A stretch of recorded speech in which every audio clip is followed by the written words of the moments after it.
In 2015, Zimbabwe joined the world in making early childcare development mandatory.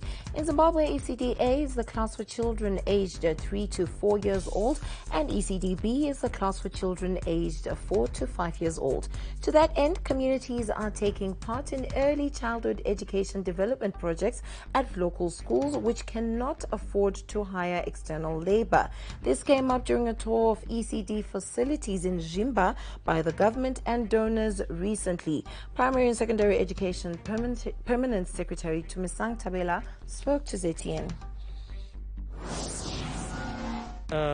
What we are observing in the first place is that the early childhood development module has been indeed institutionalized in our schools, because even schools that don't have enough infrastructure like this one where we are, schools that might not have as much kind of development and are not on their final sites, there is ECD. We noticed the ECDs themselves singing to us. They are very happy to be at school. The Roger Federer Foundation, a major donor to early childhood education in Africa, says it is impressed by Zimbabwe's developments in the ECD sector. Roger Federer Foundation Chief Executive Officer Dr. Janine Handel speaks.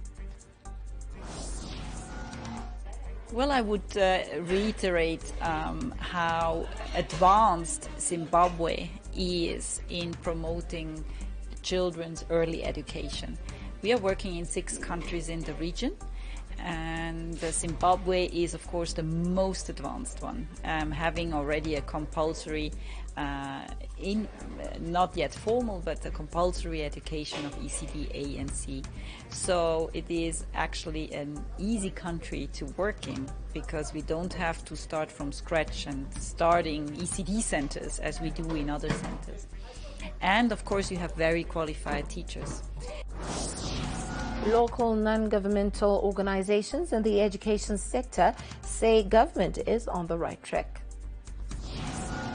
For a start, now ECD is part of the education curriculum. We are now talking about 9 years, a child going to school at primary level for 9 years, starting at ECD-A, ECD-B, then grade 1. So this is this shows that government really is thinking about ECD-A.